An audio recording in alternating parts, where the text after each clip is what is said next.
Olá você, telespectadora, olá você, telespectador da TV Cultura. A partir de agora você acompanha a edição desta terça-feira, 20 de agosto de 2024, do Opinião Litoral. Participa o Roberto Mohamed, comentando, analisando as notícias com você. A gente recebe hoje o Renato Russo, que é fundador da Russo Investimentos e é especializado em aplicações financeiras e investimentos. Mohamed, boa tarde. Boa tarde, Paulo, Renato. Renato, além disso, é um amigo e eu vou começar justamente com um assunto que a gente já bateu várias vezes aqui no programa, porque o sistema bancário brasileiro, ao contrário do americano, é extremamente concentrado. Mas a gente adotava o sistema americano. Nós começamos dentro do sistema americano, com inclusive bancos regionais, que só sobrou um hoje, que é o Mercantil do Brasil, hoje só chamado de Banco Mercantil. E nós tínhamos bancos, uma infinidade de bancos no Brasil, e muitos deles regionalizados. Era o caso do Bamerindos, que era um banco paranaense, além dos bancos, cada estado tinha o seu banco, na Bahia. Econômico na Bahia, o Cominde aqui em São Paulo. Era um sistema só de mercantil, era Banco Mercantil de Descontos, Banco Mercantil do Brasil, Banco Mercantil, eu não lembro agora o nome, eram bancos familiares, na sua grande maioria, mas você tinha uma grande concorrência. Eu falei para você o de Minas Gerais, né? O Benji, né? Não, mas Minas Gerais tinha um detalhe, né? Minas Gerais era talvez o estado brasileiro, depois de São Paulo, que mais bancos tinha.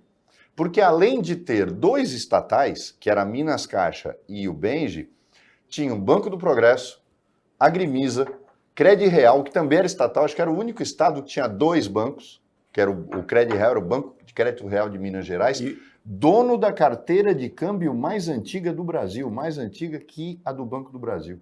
E o Nacional, famoso, né? O Banco Nacional, financiador do golpe de 64. Mas aí era uma caixa econômica que isso tinha no Rio, tinha em outros estados. Era uma caixa e um banco. Minas tinha dois bancos estatais, depois ficou três, porque eu acho que comprou, se não me engano, o Agrimisa. Era um estado que adorava banco.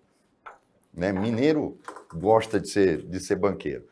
Mas a gente vai ver um VT agora da rede que vai mostrar bem essa coisa do que está acontecendo agora. E que eu tenho um temor enorme do modelo que a gente está adotando para descentralizar o sistema bancário brasileiro, Paulo.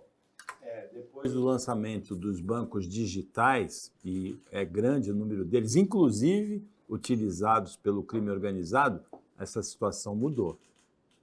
Para gerir dinheiro, conta ou contas em bancos? 3. Hoje eu tenho dois só, um PJ e um físico, uma pessoa física. Só duas. Só duas, porque a adesão a múltiplas contas pelos brasileiros tem crescido. Há 10 anos, a média era justamente de 2 contas bancárias por pessoa. Hoje, são 5, segundo o Banco Central. O relacionamento com mais instituições financeiras cresceu no Brasil, em especial nos últimos 4 anos, com o surgimento dos bancos digitais. Além do aumento da concorrência ter impulsionado a redução e até a isenção de taxas, hoje é possível abrir uma conta em poucos cliques, sem necessidade de uma agência física. Mas a sede de aproveitar as vantagens que cada banco oferece esconde riscos. Mais contas bancárias, mais contas em ambiente virtual, está mais sujeito também a golpes financeiros. É importante fazer esse monitoramento.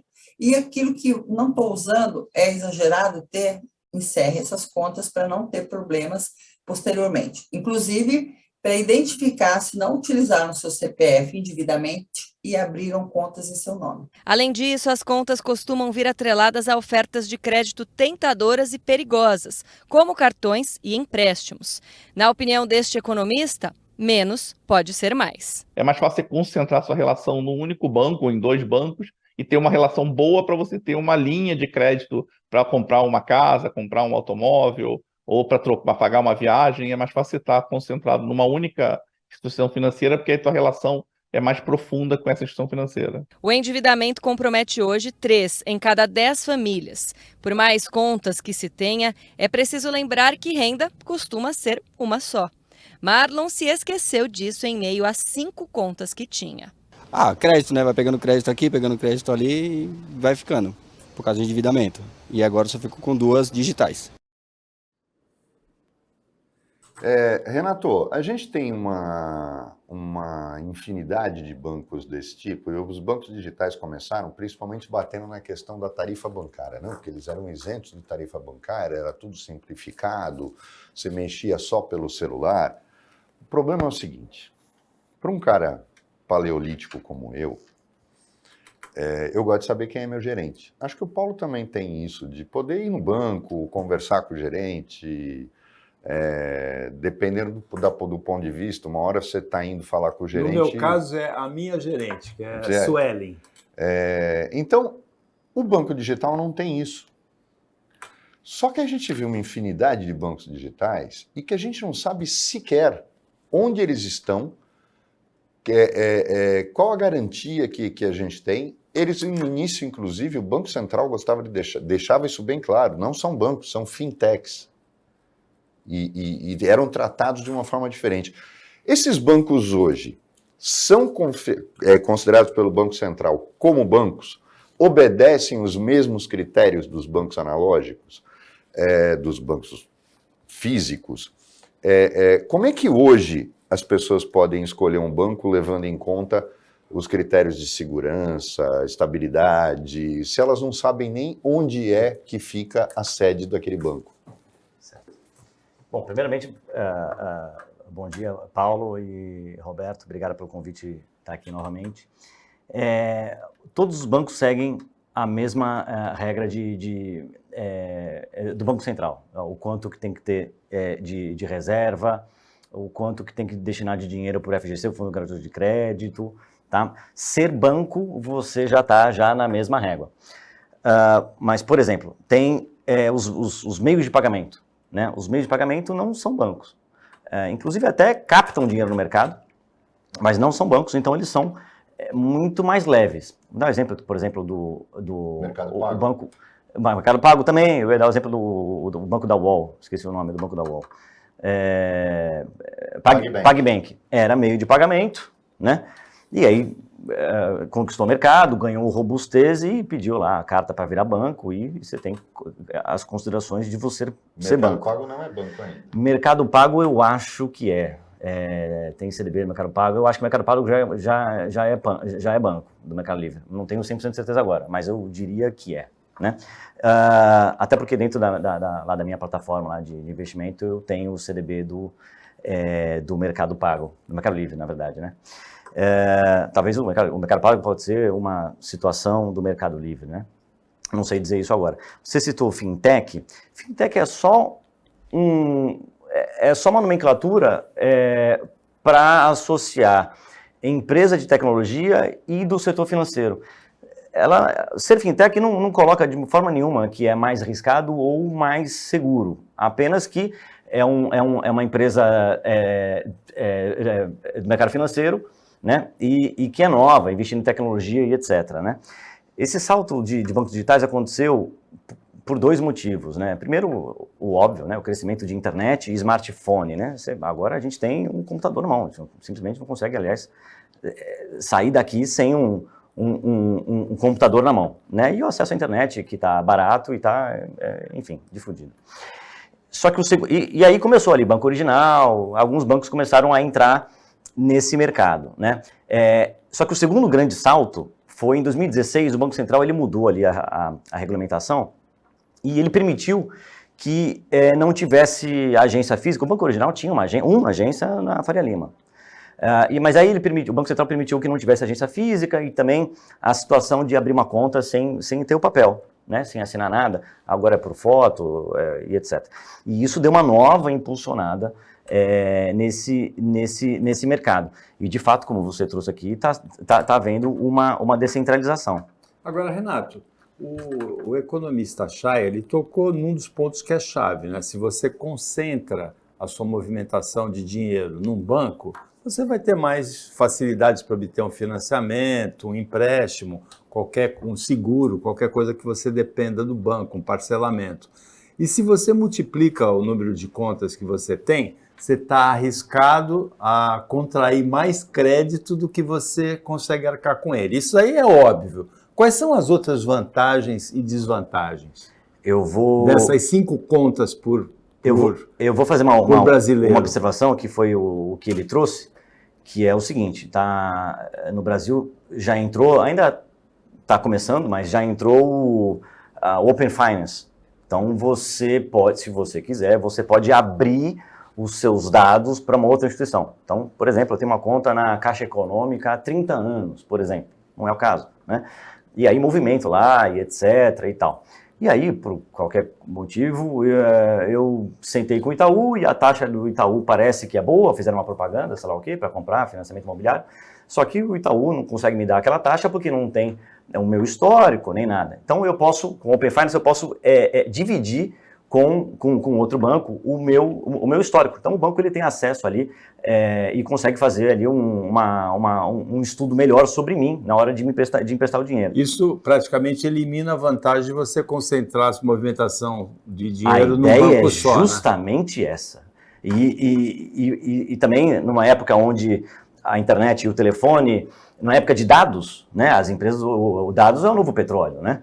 Então, o banco, ele tem o seu histórico, ele tem os seus dados. Então, ele consegue, com muito mais facilidade, entender quem é você e entregar para você uma taxa que seja adequada ao seu risco. De repente, um outro banco, por exemplo, te oferece uma taxa menor, mas não te conhece e não sabe o risco que está tomando. Né? A ideia é essa, que eu possa ser conhecido pela instituição que eu quiser e não somente aquela que de fato me conhece, que eu tenho um relacionamento. E tem um detalhe, né? Não dá mais para fazer isso que você falou, que antigamente você fazia o quê? Você tinha conta em 3 bancos, você conseguia alavancar empréstimo nos 3 bancos, porque um não falava com o outro.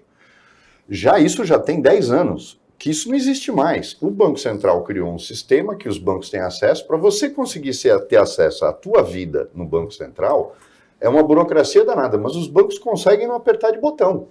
Eles sabem quanto você deve, mesmo em dia, eles sabem o teu endividamento em segundos. Porque o Banco Central, toda operação feita num banco vai para o Banco Central. Então, tudo que você tem de cheque especial, empréstimo, financiamento imobiliário, tá tudo lá. E aí o banco falou, peraí, eu não vou emprestar dinheiro para esse cara porque ele está devendo muito dinheiro em outros bancos. Tem maneiras de driblar isso, né? Você coloca uma conta numa CNPJ, você coloca no nome de um filho, tem maneiras de driblar isso. Mas tudo cai no seu CPF. É inacreditável. Essa história de sigilo bancário existe, Renato, hoje? Existe. Não existe nada. Existe, que isso? Existe, eu falo com segurança que existe. Se não existisse, não precisava ter a quebra, né? Não, porque não tem mais. Isso é só judicial, porque na verdade não tem mais. O Banco Central fornece para os bancos tudo.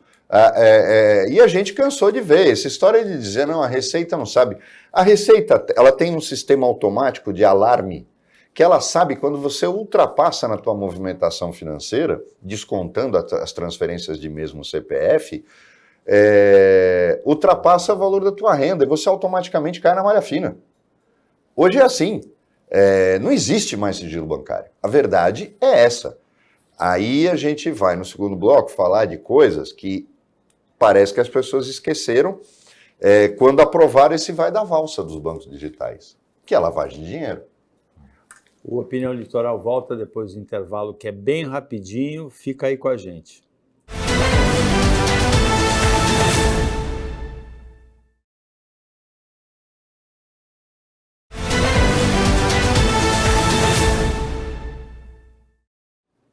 Voltando com Opinião Litoral, nesta terça-feira o Roberto Mohamed analisa as notícias com você e a gente trata principalmente do mercado financeiro, porque o nosso convidado é o Renato Russo, criador da Russo Investimentos. Mohamed.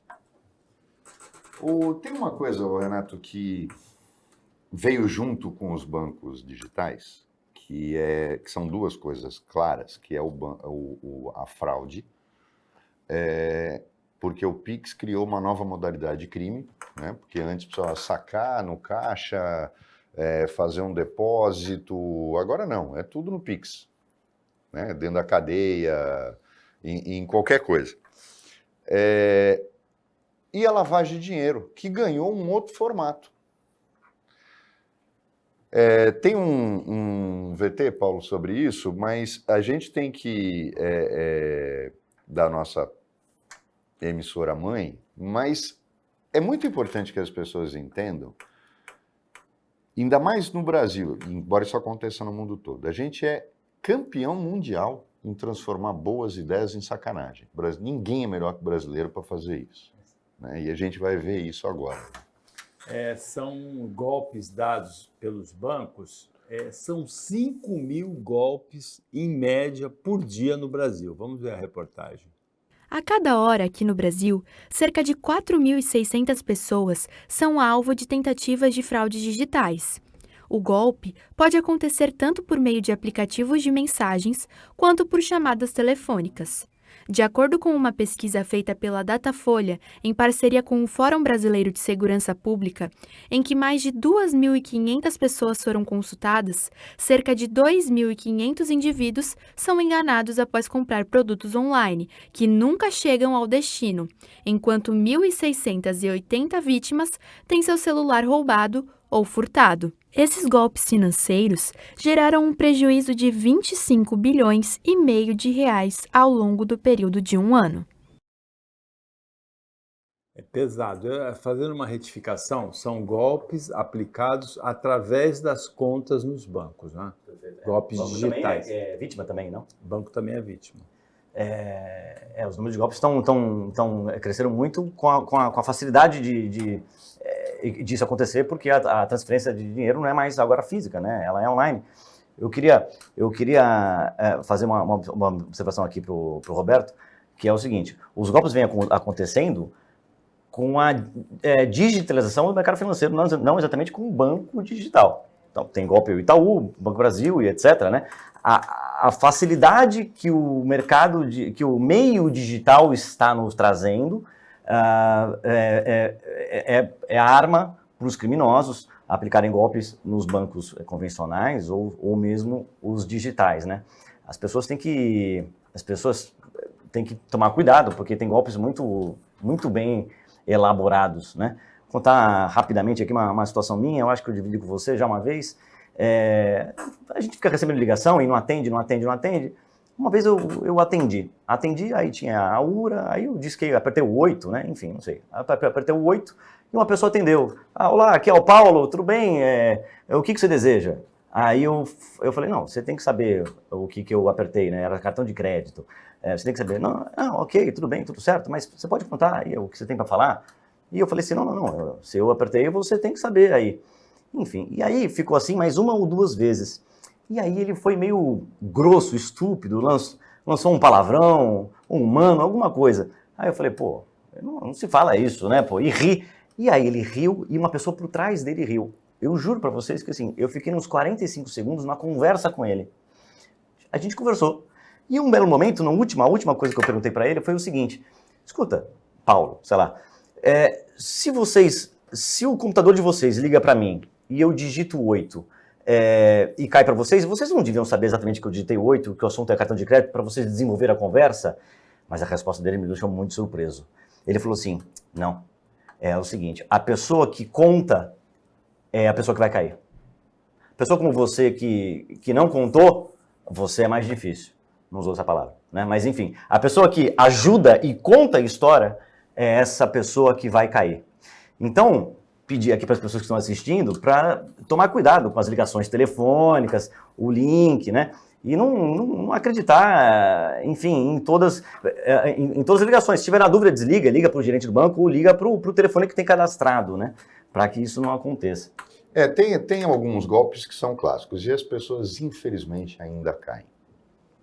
Uma vez eu disse aqui no programa, não sei se você lembra, Paulo, que tem uns e-mails assim.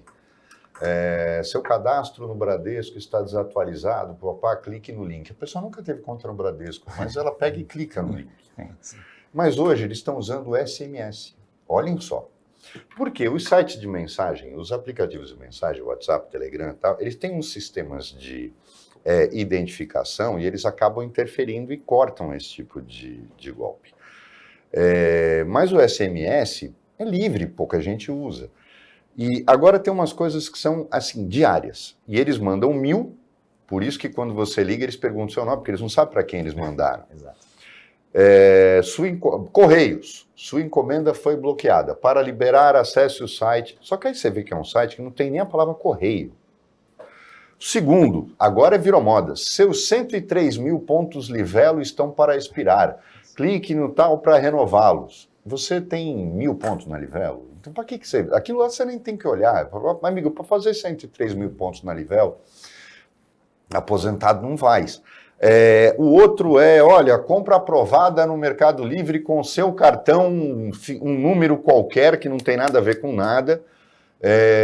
Caso não tenha sido você, ligue para 0800. Nenhum banco mais usa 0800, tá? Não existe mais isso. É 0300 ou 400. Não existe. 0800 só golpista usa. Só golpista.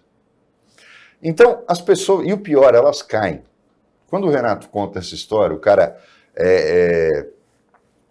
você vai dando trela, eu já vou logo xingando a mãe, entendeu? Falando o que ela faz enquanto ele tá lá dando golpe.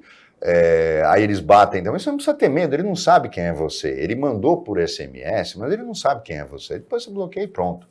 O computador mandou para milhares. Mandou para milhares, eles não identificam, não precisa ter medo não, pode xingar a mãe dele. A mulher, ou se for uma mulher, você pode falar o que você quiser, e normalmente eu faço. Mas cair num golpe fica uma coisa muito complicada, e aí entra a questão do banco digital. O Banco do Brasil criou agora um serviço que você liga para saber de fraude e tal, como se eles fossem muito atenciosos, né? Mas o principal, no banco físico, você tem dúvida, você vai na tua agência. No banco digital, você não faz isso. Por exemplo, e outra, existe um mercado aí de fusões ou de compras que são complicados. Por exemplo, quem abriu conta no banco original, que era o único que tinha agência, se ferrou porque virou cliente de uma arapuca chamada PicPay. Isso é uma arapuca. PicPay é uma arapuca. Então, o grande problema, e aí entra a questão, Renato, as pessoas, às vezes, têm contas abertas por golpistas e eles nem imaginam que tem conta naquele banco. Uma das coisas um dos serviços mais eficientes que tem no Brasil, eu acho que é uma prestação de serviço a gente fala isso, é o Serasa. O Serasa diz quem consultou seu nome. É uma assinatura barata, só que você monitora o que fazem com o seu CPF. Aí você não tem conta no banco daquela mulher que não gosta de pobre, mas que fez o banco dela como pobre. Como é que é o nome dela, Paulo? Carla Junqueira. O que é a dona Cristiana, do Nubank. É o banco de pobre, é o banco de comunidade. Hoje, uma das empresas mais valiosas do Brasil. A empresa mais valiosa do Brasil. Mas essa mulher odeia pobre. Da América Latina. Sim. Ela odeia pobre, esta pessoa. Que disse, inclusive, que não contrata negros, porque eles não são tão inteligentes. Ela disse isso no Roda Viva. Ela odeia pobre e é um banco feito para pobre. Só que, por exemplo, uma pessoa, se esse banco consulta você e você nunca teve conta lá, você não pediu empréstimo lá, não pediu cartão, tem alguma coisa errada. Alguém está abrindo uma conta lá em seu nome. E não pense você que com a inteligência artificial hoje, essa história de fotografia já foi para o espaço. Isso não é mais meio de você garantir alguma coisa. Fotografia e voz. Nós estamos chegando num ponto em que as pessoas têm que dar uma olhada, e aí esse sistema do Banco Central, ele diz onde você tem conta. E se você notar que tem uma conta num banco esquisito, e o acesso é gratuito, você só tem que se inscrever no Banco Central, eles mandam uma senha para você, e você sabe onde tem conta aberta em seu nome. E aí você age. Mas o problema é o seguinte, a gente descentralizou, criou esses bancos digitais, o problema é que virou uma festa a questão de fraude, não virou, Renato? Virou. Você tocou num ponto que eu queria que tocasse, que é o seguinte, e é um assunto meio mais jurídico, talvez. Eu acredito que os bancos têm que ser responsáveis pelas contas que são abertas ali, não? Não estou falando que todos os bancos são corresponsáveis de todos os golpes. Mas, enfim, o cara, ele vai ligar para mim, ele queria que eu mandasse o Pix para algum outro lugar. Certamente é a conta de um terceiro, de um laranja, em uma instituição, sei lá qual que é, e vai pegando em outras contas.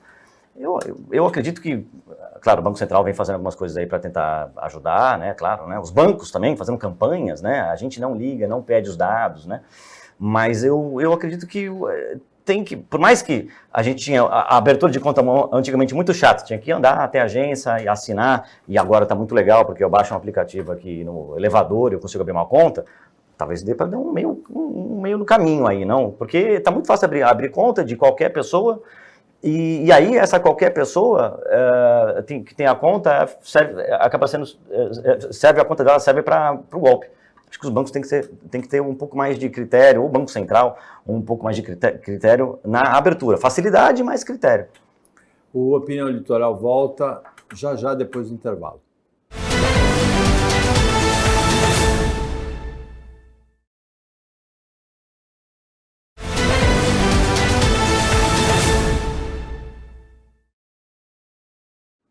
Voltando com a Opinião Litoral, nesta terça-feira o Roberto Mohamed participa como comentarista e a gente recebe o Renato Russo, que é criador da Russo Investimentos.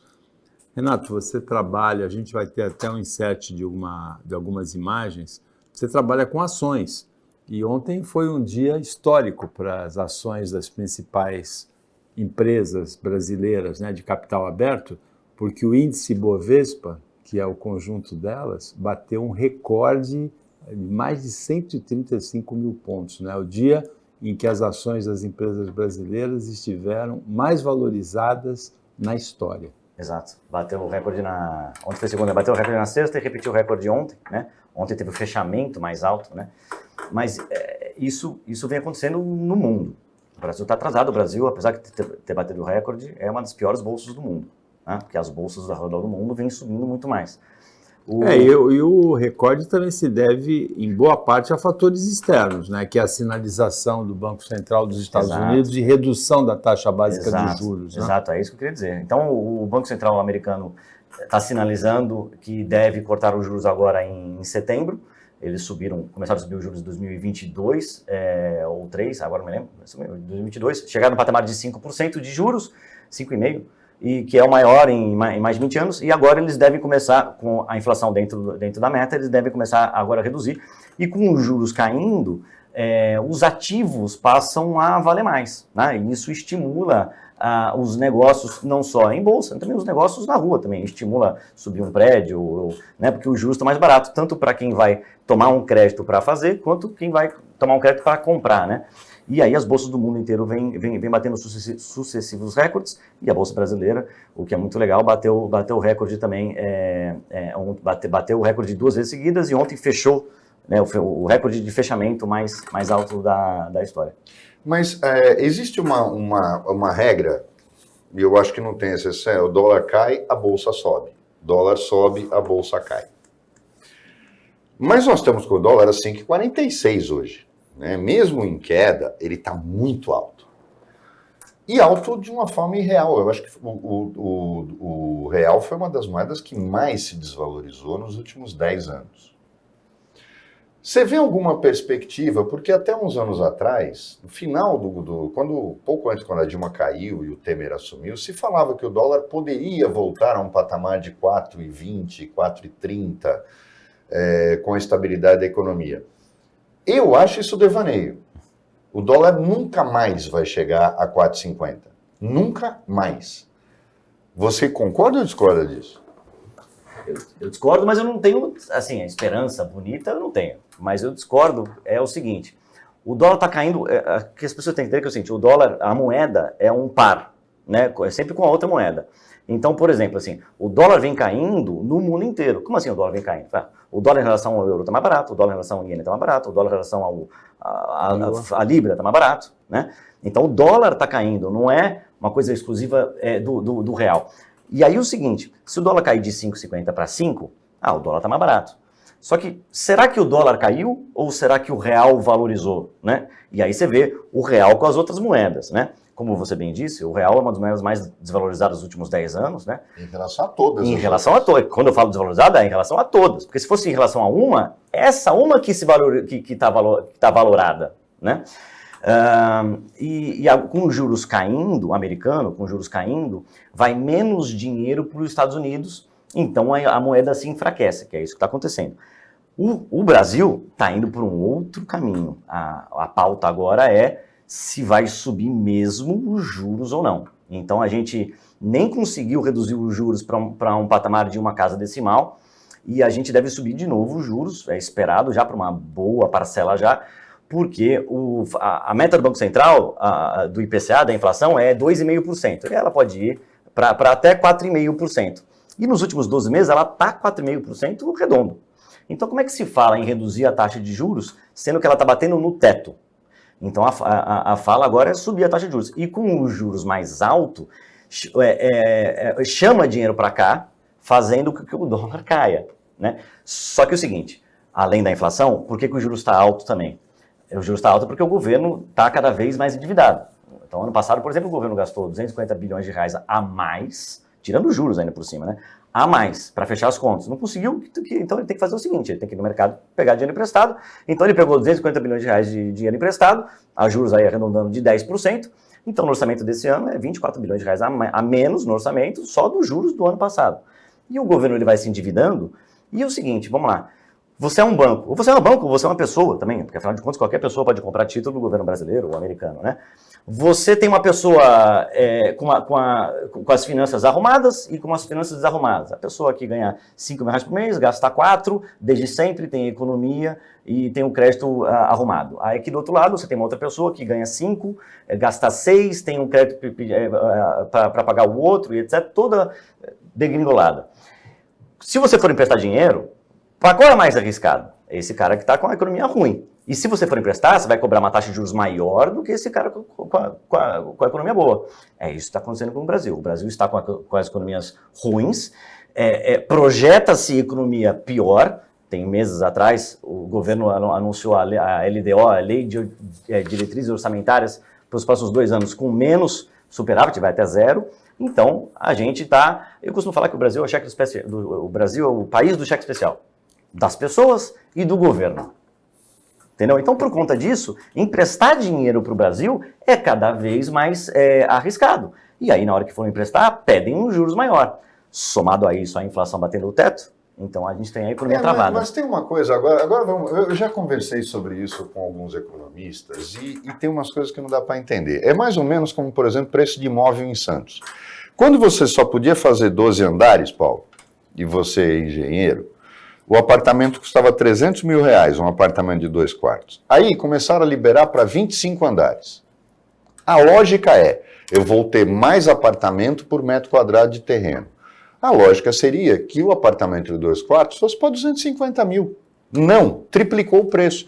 Quanto mais terreno e mais imóvel à venda, mais caro eles ficavam. Eu nunca entendi essa lógica. Da mesma forma é o seguinte. Em Santos você tem a escassez. Mas como escassez? Olha o estoque das construtoras, não para de sair. E em Santos tem o seguinte, só constrói prédio. Não constrói um imóvel comercial, não se constrói uma casa noturna, não se constrói um restaurante. Não, derrubou uma casa, é prédio. Pode acreditar nisso. Então falta de imóvel não é. Falta de imóvel não é. A oferta é gigantesca. Mas eles se sobrevalorizaram de uma forma, eu nunca entendi a lógica. Mas na questão do Brasil, eu também acho isso. Qual é a maior dívida? Qual país tem a maior dívida externa do mundo? É os Estados Unidos. Estados Unidos. Porque o Japão tem a maior dívida interna. Qual o país que tem o maior déficit comercial do mundo? Estados Unidos. E são a maior economia do mundo. Ou seja, usar o cheque especial ou tá devendo na praça não é problema para os americanos. O Brasil não dá calote em ninguém. O Brasil, na sua história, teve uma moratória. Nem no tempo do Império teve isso. O Brasil teve uma moratória durante a ditadura. E mesmo assim foi uma moratória leve, foi uma renegociação. Delfim Neto foi lá com o Pires na mão e sentou no colo do FMI. A Argentina já deu uns 4. Né? O México já deu calote. E a gente nunca deu.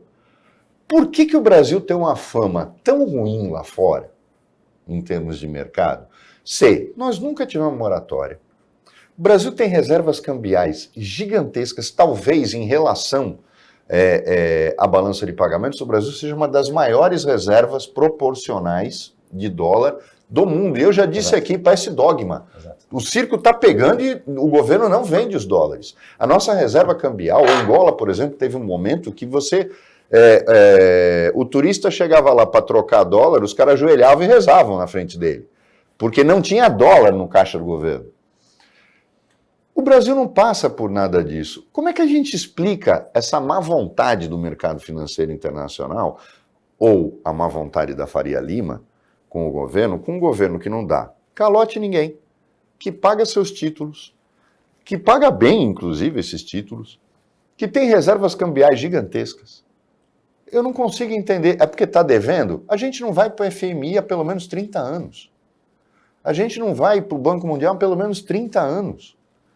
Por que que a gente carrega essa pecha de que os nossos juros são mais altos porque o Brasil está mal? Mas como mal?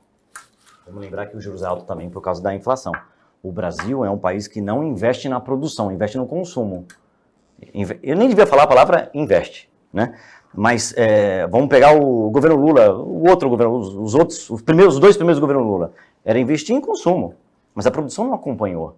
Você tem inflação. Então, os juros é alto também por conta da inflação.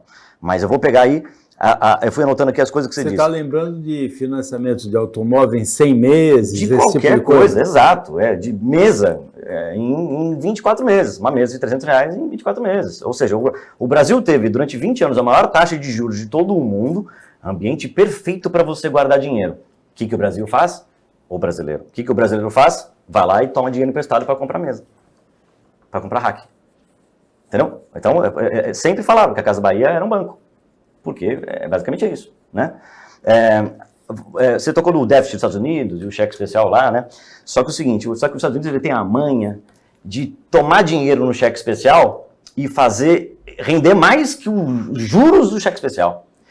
E o Lula falou isso tem, sei lá, 2 meses, ele citou isso. Como é que falam no Brasil? E fala, os Estados Unidos devem muito mais, só que os Estados Unidos investe,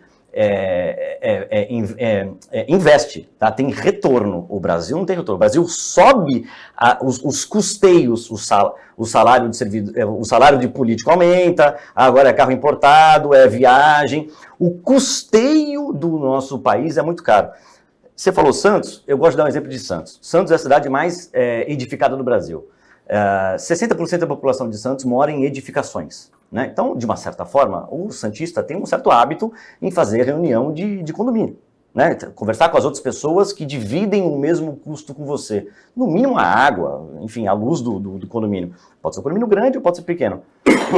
E aí o seguinte, numa reunião de condomínio, você não vai chegar lá e o síndico aparece num carro importado, com 10 outras pessoas, uma comitiva de 10 pessoas, todo mundo com champanhe, lagosta, o síndico chega lá e fala assim, agora a gente vai fazer uma academia, vai ter ar-condicionado no prédio inteiro, inclusive no elevador, e vai ter gente servindo, enfim, vocês sabem onde eu quero chegar. Por quê? Porque a pessoa não aceita, o condomínio acha muito ótima a ideia, claro, né? Só que ele não vai aceitar porque vem no boleto. Por que o brasileiro acha que não vem no boleto dele os 240 bilhões de reais gastos no ano passado? Vem no boleto. Que boleto que vem? Aqui nessa xícara aqui é 40% de imposto. E o pobre paga e o rico paga. O pobre paga muito mais imposto do que o rico. Aliás, falando de pobre e rico, muito se fala de taxar o rico. E aí a galera da esquerda fala de taxar rico. Rico já paga imposto pra caramba. O pobre que tem que pagar menos imposto. Entendeu?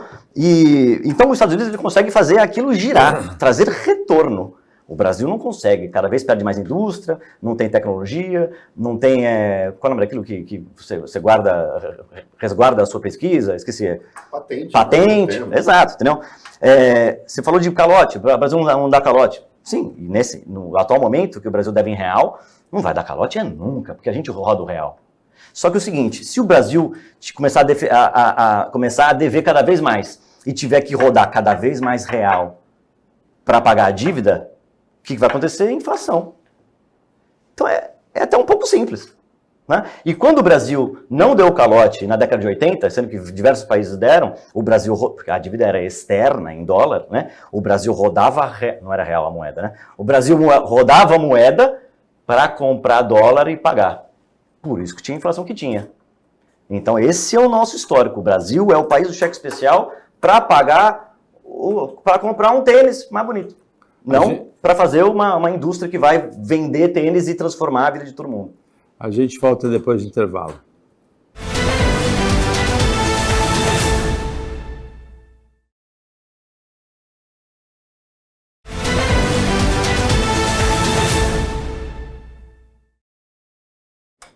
Voltando para o último bloco do Opinião Litoral desta sexta-feira, com o Roberto Mohamed, com o Renato Russo, a gente continua nesse assunto do Brasil. Eu achei interessante o Brasil rodando moeda para comprar dólar, para pagar dívida externa e o resultado, inflação. Porque teve uma Na verdade, o resultado era hiperinflação. Mas teve uma coisa que é o seguinte, a gente tem que acompanhar os últimos governos que a gente teve. Eu vou começar com o Fernando Henrique. O sucesso do real, muito pouca gente vai lembrar disso ou imagina isso, era a alta reserva que o Brasil já tinha em 1993 de dólar. Não era o que nós temos hoje, mas era uma reserva que possibilitava aquela ancoragem no dólar que foi criada. O erro foi ter mantido a banda cambial mais tempo do que ela deveria ter ficado e não soltado no segundo ano do real. Quando o Lula assume, o Lula muda o jogo da questão dos juros, do endividamento diante do PIB. Aí você tem razão. O Fernando Henrique pagava as dívidas em dólar. Havia endividamento lá fora. O Lula, e aí foi uma coisa genial que ele fez, principalmente, a gente deve isso a um cara chamado Palocci.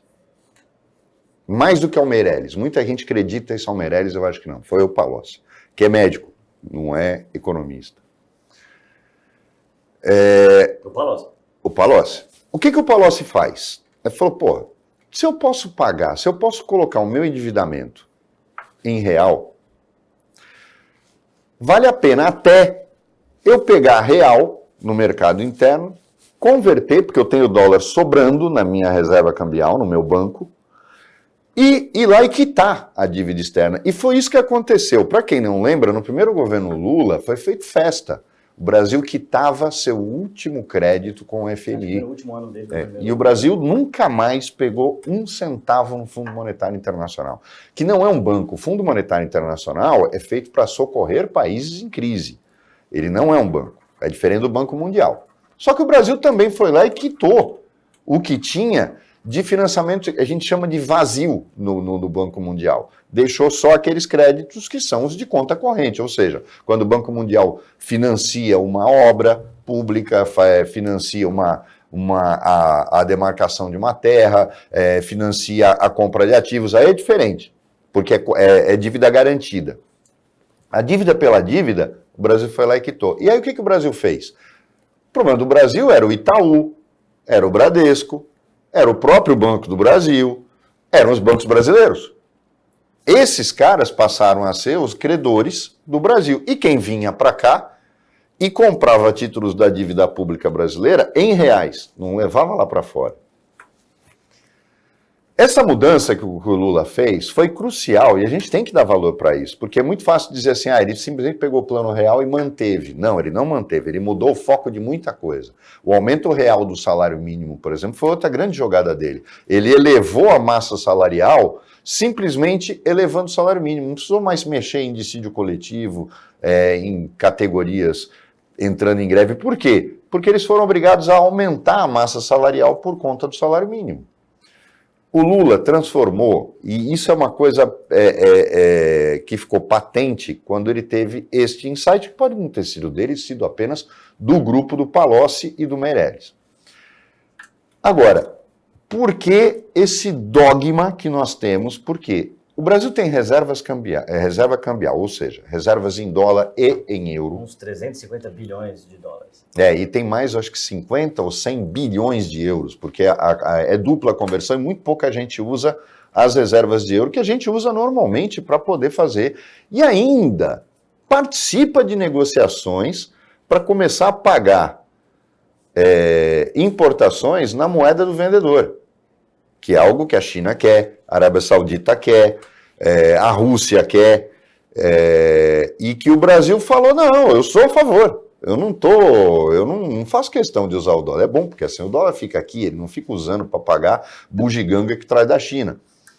Mas por que esse apego, esse dogma de não podemos mexer na reserva cambial? A reserva tem uma certa importância. Não só isso, tá? Mas ela tem uma certa importância. Ela afugenta os especuladores. Então, se alguém for especular contra o real, vai se dar mal. Especular de que forma? Então, o que eu falei aqui? Falei que o Brasil está indo para o caminho ruim. Ok. Tá? E dei os porquês aí num tempinho curto. Se alguém for especular que vai piorar, vai deteriorar, tem que ter muito dinheiro para ir contra a reserva brasileira. Então alguém vai ficar vendendo o real para o real se desvalorizar, comprando o dólar. Só que o Brasil tem muita reserva e ele usa o Banco Central usa essa reserva contra a especulação. Então, às vezes tem uma situação no país ou fora do país que as moedas oscilam e o dólar sobe muito. Não só o dólar, mas vamos falar só do dólar. E o dólar sobe muito. As moedas fortes se valorizam frente às moedas mais fracas, essa é a situação. E aí o Banco Central vai lá e faz um swap cambial, que na verdade é vender 5 bilhões de dólares, 10 bilhões de dólares para pegar um preço lá na frente, onde sem aquela situação crítica provavelmente vai estar mais barato, o Banco Central até faz dinheiro até. Então a reserva ela serve para dar uma segurança, é um paraquedas, reserva que você, em tese, não precisa testar, tá? A reserva tem um dono? É o país? Ela país. Fica no Banco Central? Onde fica? Eu acho que é do Tesouro. Não sei se é do Banco Central, a quem pertence, né? Pertence à nação, mas eu entendi a sua pergunta. Porque tem exportador que tem dólar também, né? Sim, claro. Sei lá, e hoje em dia... Você conta, pode ter conta em dólar. Hoje em dia conta como reserva. Na verdade, então, conta como reserva. Não, mas a reserva agora eu entendi, a reserva é do governo brasileiro. O Brasil fez no primeiro, segundo governo Lula. Eu não vou conseguir divergir de você, Roberto, porque eu não tenho certeza da reserva que o Brasil tinha lá em 93, como você disse. Eu acho que não tinha nada, mas eu preciso dizer que eu acho. Tinha. Senão o Plano Real teria naufragado. O Plano Real ele não naufragou porque os juros foi para 49%. Mas não aí havia com 49% de juros, você chama o dólar de fora. Então essa reserva, que possivelmente tinha dessa forma, não era uma reserva, porque provavelmente... Eu vou fazer questão depois de ver, porque eu fiquei interessado. Mas o Paulo toca a dúvida do Paulo, é bom a gente deixar claro. Reservas cambiais são aquelas que são do Estado. Isso. Aí estamos falando disso. A quantidade de dólar que tem no mercado brasileiro é infinitamente maior. O Brasil é um país exportador, é isso aí. Porque o Brasil é um país porque exportador. Você, né? e os brasileiros têm, os investidores têm reservas próprias. E por conta disso, que o dólar não é mais alto. Porque o dólar, a gente vende minério em dólar, só que a Vale não coloca o dinheiro aqui no Banco do Brasil, sei lá onde ela tem conta, ela em troca dólar. No Banco tem do que Brasil, trocar, ela troca no câmbio. tem que trocar. Então, inclusive por isso que quando o preço de commodity cai, o Brasil infelizmente é um país vendedor de commodity, então o dólar aqui tende a subir porque o minério de ferro ele fica mais barato, a soja, as coisas ficam mais baratas. E isso dá uma pressão para o dólar, menos pressão para o dólar cair, vamos colocar dessa forma. Eu fiz uma consulta aqui, o Brasil entrou em 94, o ano do Plano Real, com 33 bilhões de reservas cambiais. Legal. Naquela época, se você for... Era um recorde histórico. Exatamente. Foi a possibilidade do real dar certo estava vinculada a isso. Se a gente, que vamos lembrar também... Somado taxa de juros altos. Menem, que nós pagamos. Menem na Argentina. O Brasil faz o real e o Menem faz o plano astral, lembra? Era o cavalo, né? O Domingo Cavalo, né? E aí ele faz a paridade como fizeram no Brasil, mas ele não tinha reserva cambial. Explodiu em 6 meses. Exato. Né? Nós tínhamos reservas, que foram sendo ampliadas. Mas essa questão é importante porque as pessoas começam a entender algumas coisas que eu queria que você agora, antes da gente, aí tem 1 minuto, mas por que uma empresa, por exemplo, como a Vale, que depende de commodity, e esse commodity está ficando cada vez mais barato, ele flutua muito no mercado, que é o ferro, e ainda assim ela é uma das maiores pagadoras de dividendos no mercado. Ela é muito eficiente. Até porque, além de ela ser muito eficiente, ela vende em dólar, que está bastante alto, só que ela produz em real. Então sobra muito. Quer dizer, na verdade, ela tem um lucro financeiro Exatamente, gigante. exatamente. O minério de ferro hoje está a 50% do preço que estava em 2021, que era 50% acima do que estava antes, né? Enfim. Que é o sucesso da Petrobras na época da paridade, não é esse? Na época da paridade. Também. Produz em real e também. vende em dólar. Exato. É isso aí, é basicamente isso. A Petrobras Explodiu o lucro da Petrobras tem Petrobras. mais gasto em dólar do que a Vale. Obviamente a Vale tem gasto em dólar, vai comprar maquinário e tal. Petrobras. Só que a Petrobras ela tem que comprar, ela extrai o petróleo, ela não consegue refinar todo o petróleo que extrai, porque é um petróleo pesado. Então tinha que vender o petróleo e comprar um combustível ou um petróleo mais leve. Mas ela tinha uma parte dos custos em reais, uma parte certeza. significativa e a operação de venda toda em dólar. Exato. Agora falando de salário, se der tempo, o aumento real do salário mínimo é muito ruim da maneira como ela é feita, porque isso gera inflação. O salário mínimo, o salário das pessoas tem que subir com a produtividade, não na caneta.